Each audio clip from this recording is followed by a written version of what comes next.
नमस्कार, मैं हूं अंकुर और आप देख रहे हैं सत्य हिंदी। अब देख लेते हैं अब तक की खबर। शिवसेना के बागी एकनाथ शिंदे की याचिका पर डिप्टी स्पीकर और उद्धव ठाकरे की टीम को सुप्रीम कोर्ट ने नोटिस जारी किया है। इस मामले में अब अगली सुनवाई 11 जुलाई को होगी।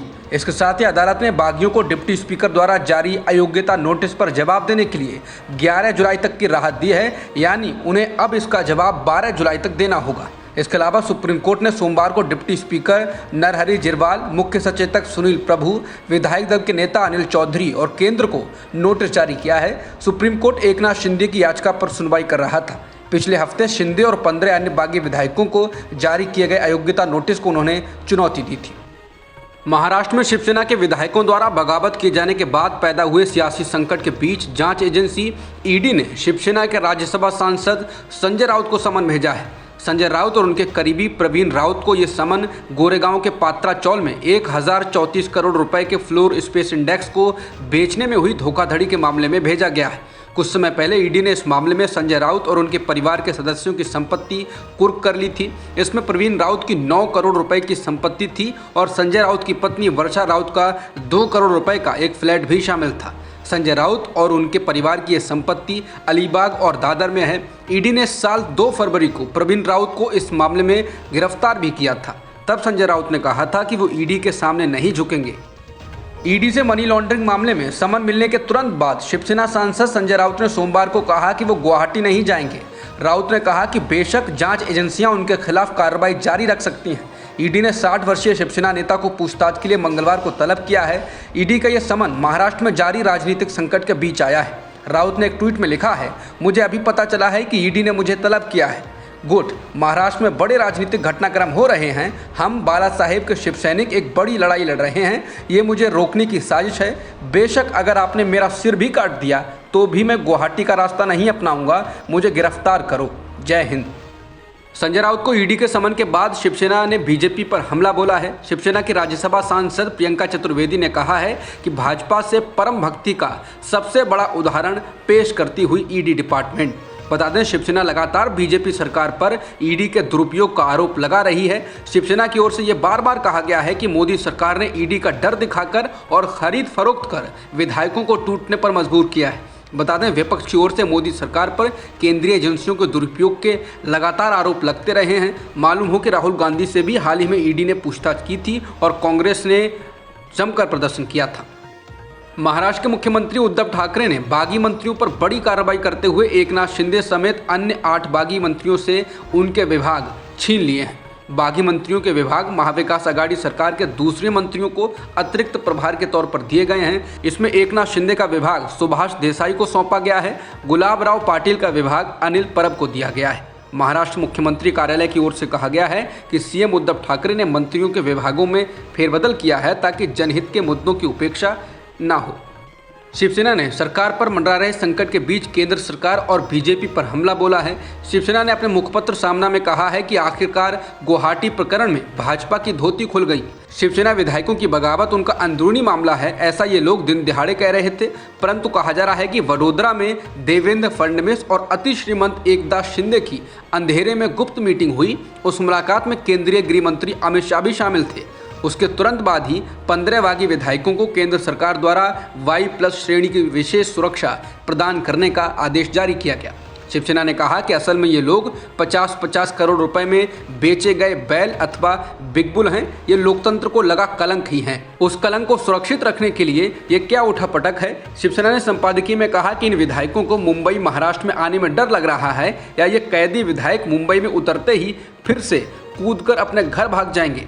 ऐसी चिंता होने के कारण उन्हें सरकारी केंद्रीय सुरक्षा तंत्र द्वारा बंदी बनाया गया है। शिवसेना ने कहा है कि यही सवाल है, लेकिन इतना तय है कि महाराष्ट्र के सियासी लोकनाट्य में केंद्र की डफली तंबूरे वाले कूद पड़े हैं और राज्य के नचनीय विधायक उनकी ताल पर नाच रहे हैं।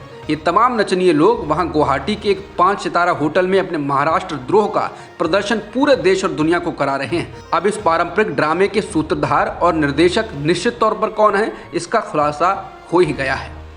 राष्ट्रपति चुनाव में कुछ विपक्षी दलों के उम्मीदवार यशवंत सिन्हा ने सोमवार को नामांकन दाखिल कर दिया। सिन्हा के नामांकन दाखिल करते वक्त कांग्रेस के पूर्व अध्यक्ष राहुल गांधी, एनसीपी मुखिया शरद पवार, आरजेडी के नेता तेजस्वी यादव, राष्ट्रीय लोकतंत्र के अध्यक्ष जयंत चौधरी, सपा नेता रामगोपाल यादव, जम्मू कश्मीर के पूर्व मुख्यमंत्री फारूक अब्दुल्ला, सपा अध्यक्ष अखिलेश यादव, टीएमसी नेता अभिषेक बनर्जी, राजस्थान के मुख्यमंत्री अशोक गहलोत समेत तमाम विपक्षी नेता मौजूद रहे। कुछ दिन पहले ही एनडीए की उम्मीदवार द्रौपदी मुर्मू ने भी प्रधानमंत्री मोदी, बीजेपी अध्यक्ष जेपी नड्डा सहित एनडीए के दलों के नेताओं की अगुवाई में नामांकन दाखिल किया था। राष्ट्रपति चुनाव में कुछ विपक्षी दलों के उम्मीदवार यशवंत सिन्हा को तेलंगाना की केसीआर सरकार ने समर्थन दिया है। मुख्यमंत्री के चंद्रशेखर राव के बेटे और राज्य सरकार में मंत्री केटी रामाराव ने ट्वीट करके इस बात की जानकारी दी। बता दें कि राष्ट्रपति चुनाव में विपक्ष के उम्मीदवार के चयन के लिए जब ममता बनर्जी ने दिल्ली के कॉन्स्टिट्यूशन क्लब में बैठक बुलाई थी तो टीआरएस इससे गैर हाजिर रही थी। टीआरएस ने कहा था कि वो कांग्रेस के साथ कोई मंच साझा नहीं करेगी। यशवंत सिन्हा के सामने एनडीए ने झारखंड के पूर्व राज्यपाल द्रौपदी मुर्मू को उतारा है। द्रौपदी मुर्मू के लिए विपक्षी दलों का समर्थन लगातार बढ़ता जा रहा है। बहुजन समाज पार्टी के अध्यक्ष और उत्तर प्रदेश के पूर्व मुख्यमंत्री मायावती, एनडीए के सहयोगी दल जेडीयू के अलावा विपक्षी दल बीजू जनता दल, वाईएसआर कांग्रेस भी उनके समर्थन में आगे आ चुके हैं। ट्विटर ने पत्रकार राणा अयूब का खाता भारत में रोक दिया है। इसने भारत के सूचना प्रौद्योगिकी अधिनियम का हवाला दिया है। हालांकि भारत के बाहर उनका खाता सामान्य रूप से जारी रहेगा। राणा अयूब ने रविवार को ट्विटर से मिले एक नोटिस को साझा किया है। उस नोटिस में अयूब को सूचित किया गया है कि भारत के स्थानीय कानूनों के तहत भारत में उनके खाते को रोक दिया गया है। अयूब ने अपने ट्विटर अकाउंट पर नोटिस पोस्ट किया और कहा, हेलो ट्विटर, ये क्या है। गुजरात के डीजीपी आशीष भाटिया ने पूर्व डीजीपी आरबी श्री कुमार, पूर्व आईपीएस अधिकारी संजीव भट्ट और कार्यकर्ता तीस्ता सीतलवाड़ के खिलाफ जालसाजी और साजिश के आरोपों की जांच के लिए एक एसआईटी का गठन किया है।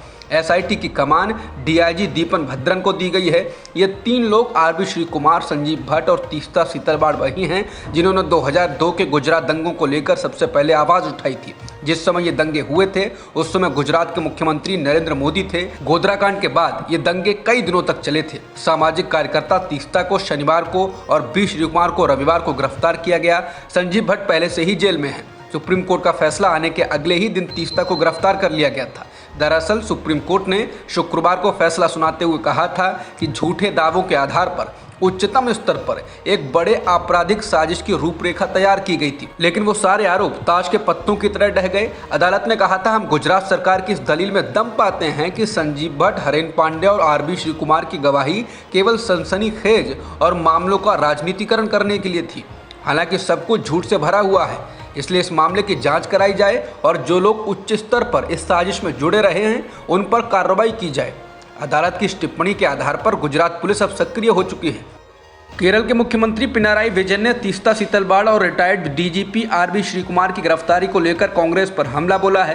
पिनाराई ने कहा कि बड़े पैमाने पर विरोध नहीं तो कांग्रेस कम से कम नाम मात्र का विरोध तो कर सकती थी, वो ऐसा क्यों नहीं सोच सकते। उन्होंने कहा कि श्री कुमार और सीतलवाड़ को उस दिन गिरफ्तार किया गया था जिस दिन 1975 में आपातकाल की घोषणा की गई थी। इन गिरफ्तारियों को देश में भाजपा विरोधी ताकतों को डराने के प्रयास के रूप में देखा जाना चाहिए कि अगर आप परिवार के खिलाफ बोलते हैं तो परिणाम होगा।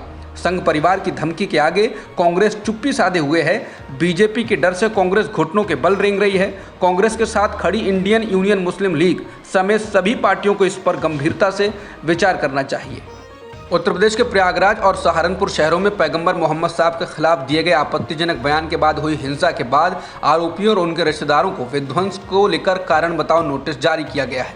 कहा गया है कि इनके घर बनाने में कथित तौर पर मानदंडों का, नियमों का उल्लंघन किया गया है। बता दें, इससे पहले भी नियमों का उल्लंघन करने के आरोप में बुलडोजर का एक्शन हो चुका है, जिसको लेकर बवाल हुआ था। प्रयागराज विकास प्राधिकरण ने स्थानीय निवासियों को लगभग 30 नोटिस दिए हैं, जिसमें एआईएमआईएम के जिला अध्यक्ष के बड़े भाई भी शामिल हैं, जिन पर उत्तर प्रदेश में हुई हिंसा में शामिल होने का आरोप है। पिछले हफ्ते एक स्थानीय अदालत ने पुलिस द्वारा दायर एक आवेदन पर एआईएमआईएम की प्रयागराज इकाई के अध्यक्ष शाह आलम के खिलाफ गैर जमानती वारंट जारी किया था। करेली थाना क्षेत्र के गौसनगर इलाके में शाह आलम का घर उनके बड़े भाई सैयद मकसूद अहमद के बगल में है। नोटिस में सैयद मकसूद को 29 जून को व्यक्तिगत रूप से या वकील के माध्यम से जोनल अधिकारी के सामने पेश होने और ये बताने के लिए कहा गया है कि निर्माण के खिलाफ विध्वंस आदेश क्यों जारी नहीं किया जाना चाहिए। वहीं सहारनपुर में भी 10 लोगों को नोटिस भेजा गया है। गुजरात में राष्ट्रीय स्वयंसेवक संघ यानी कि आरएसएस ने राज्य सरकार के साथ एक बैठक में कक्षा 1 से अनिवार्य रूप से संस्कृत पढ़ाने के लिए जोर दिया है। द इंडियन एक्सप्रेस ने सूत्रों के हवाले से कहा है कि संघ और उसके सहयोगियों ने अप्रैल में शिक्षा मंत्री जीतू वगानी, विभाग के वरिष्ठ अधिकारियों और गुजरात बीजेपी के संगठनात्मक महासचिव से नई शिक्षा नीति के कार्यान्वयन को लेकर अप्रैल में मुलाकात की थी। इस दौरान आरएसएस के करीब 20 प्रतिनिधियों की ओर से संस्कृत पढ़ाने पर विशेष जोर दिया गया था। इसके अलावा संघ ने भगवद गीता, रामायण और महाभारत को भी स्कूली पाठ्यक्रम में शामिल करने की वकालत की थी। अब तक की खबरों में इतना ही। बाकी खबरों के लिए बने रह सकते हैं आप सत्य हिंदी.com। नमस्कार।